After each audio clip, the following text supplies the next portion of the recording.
Vatanparvar gazetasining 1992-yildagi sonlarini varaqlab, bir suhbat beixtiyor e'tiborimni tortdi. Diqqat qiling.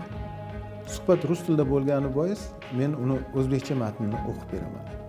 Bu yerdan ketayotgan ofitserlar O'zbekiston chinakam qurolli kuchlarni tashkil eta olmaydi. Chunki unda na an'analar, na tajriba bor deb hisoblaydi ular. O'zbekistonda juda bo'lmaganda yuzaki, havaskor darajadagi qo'shinlar tashkil etiladi. Ulardan ajoyib oshpazlar, front orti xizmatchilari chiqishi mumkin. Ammo jangovar tayyorgarlik talablariga hech qachon javob bera olmaydi, deb so'raydi jurnalist. Sizga kim aytdi bizda harbiy an'analar yo'q deb? Nega buyuk sohibqiron Amir Temurni yoddan chiqardingiz? Nega general Sobir Rahimovni unutdingiz? Sovet ittifoqi qahramoni gvardiya polkovnigi Hajjevning qahramonliklarini eslamaysizmi? Deya unga javob beradi o'sha paytda Mudofaa vazirligi boshqarmasi jangovar tayyorgarlik bo'limi boshlig'i polkovnik Solijonov. Sir emas, o'sha paytda aksariyat zobitlar O'zbekiston qurolli kuchlarini tark etib, o'z yurtlariga ketayotgan palla edi. Esingizda bo'lsa, yaqinda o'sha davrda armiyamizdagi mahalliy kadrlarning soni haqida post ham qo'ygan edik. O'zbekiston armiyasi shakllantirilayotgan paytda qurolli kuchlar tizimimizda bor yo'g'i 0.6% mahalliy kadrlar bo'lgan ekan. Hatto 1% emas. To'g'ri, o'sha yillarda ahvol juda og'ir edi. İlk qadamlar tashlangan mahal. Haqiqatan ham tom ma'noda o'zbek armiyasi bo'lishiga ko'pchilik ishonmagan edi. Hattoki havaskor armiya bo'lishi mumkin deb taxmin qilganlar ham ko'p bo'lgandi. Mana endi Vatanparvar gazetasining 2025-yilgi soni. Uni varaqlaymiz. 2025-yil Pokiston Islom Respublikasida 8-xalqaro jamoa ruhi musobaqasida O'zbekiston Mudofaa vazirligi vakillari umumjamoa hisobida 1-o'rinni qo'lga kiritdi.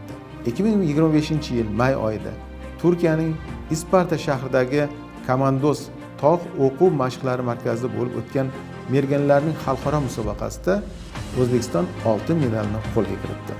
AQShning Missisipi shtatida bo'lib o'tgan eng ilg'or jangchi 2025 musobaqasida rekordni yangilagan O'zbekiston Mudofaa vazirligi qo'shinlari mutlaq g'oliblikni qo'lga kiritdi. Biz bunday g'oliblik haqida ko'plab misollar aytishimiz mumkin. Mana yana bir misol. O'tgan yil yakunida News and World Report dunyoning eng kuchli armiyalari reytingini e'lon qildi. Unda O'zbekiston 19-o'rinni qayd etgan. Ahamiyatli jihati armiyalarning qudrati reytingi global so'rovda qatnashgan ekspertlarning xulosalariga ko'ra tuzilgan. Aytgancha, qo'limdagi gazetalar o'rtasidagi farq haqida ikki og'iz. Rostdan ham O'zbekiston qurolli kuchlari tashkil etilgan paytda qo'shinlarimizning tayyorgarligi, qudrati, jangovar holati mana shu gazetalar kabi edi. Hozir esa mana bunday zamonaviy, qudratli, ko'zni quvontiradigan pahlavon yigitlar xizmat qiladigan armiya maqtansa arzigulik. Darvoqe, bugun Vatanparvar gazetasi chop etilganiga roppa-rosa 33 yil to'ldi. Ya'ni 1992-yil 24-iyun kuni Vatanparvar gazetasining ilk soni chop etilgan edi.